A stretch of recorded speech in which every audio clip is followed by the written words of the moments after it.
When we first got the car, we knew there'd be rust. What we didn't know was how much. So here we are, but before we get too far ahead of ourselves, we need to roll this back a little bit visually so you can see what we're looking at everything here with the body panels all on. The battery tray, toast. The cowl, not pretty. The floor pans, waiting to fall out. And the rear quarter, we'll talk about that one later. As we started pulling things apart, it didn't take long to realize Bruce had been holding himself together out of pure stubbornness. We started the disassembly by stripping out the interior entirely. This consisted of ripping out the carpets, the interior seats, the side door panels, as well as the small trimming that came in the front footwells and passenger sidewalls, as well as what was remaining left of the headliner. As we stretch across the floor, you can see there's a little bit of patches that were done in the floor pan that weren't done quite right. They're just kind of done to get it done, and strip the dash as much as possible to move it on to the next steps of moving forward. On the exterior, we took out all of the headlights and brake lights, blinkers, everything like that that had electrical components attached, and put them aside for later. In the trunk, there's a little bit of surface rust and a little bit of crinkle, nothing too bad. And then we also took the exhaust out. At this point, we could no longer do anything else at the house, so we trailed it over to F5 Services where I work.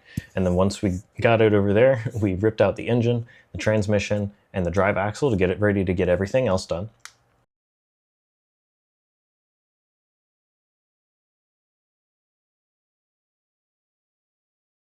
In order to get the body work started, I started by taking off the trunk lid and sanded it down with a laser beam and with a orbital disc sander to get back down to bare metal as close as possible.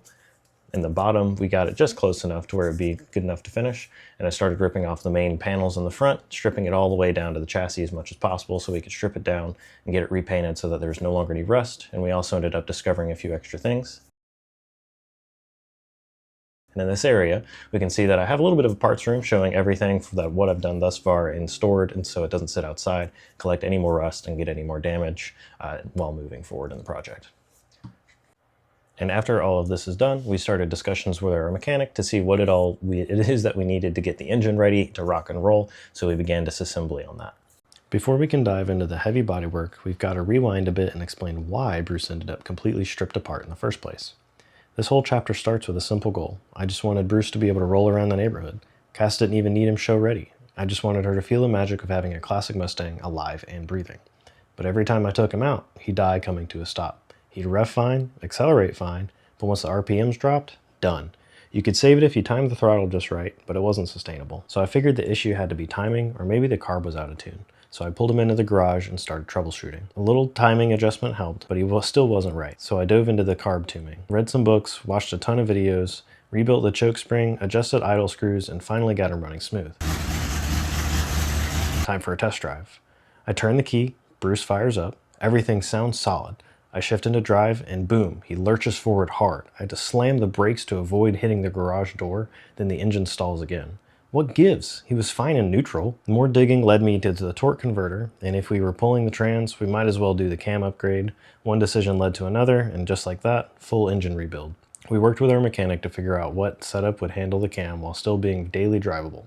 That meant new intake manifold, heads, carb, roller lifters, new rockers, and valves. But we'd keep the crank, pistons, rods, and block. Before we pulled the engine, we ran a compression test and basic valve leak test. Compression looked okay. Leak test was a little iffy due to my small compressor, but nothing alarming. Then came to teardown. We pulled the engine, pressure washed everything, ran another compression test with a shop compressor, still okay. We broke the engine down fully, and that's when we discovered this thing had been rebuilt before, and badly. The heads, crank, and block all went to our mechanic for inspection. His findings? Crank's out of spec, cylinders are egg-shaped, the whole thing's overboard. Basically, Bruce's heart is a paperweight. So now we're on to the hunt for a 302, not an LS swap, not a Coyote, just more modern take on the 289 that Bruce was born with. And while we track down the new engine, it's time to go full send on restoring the body.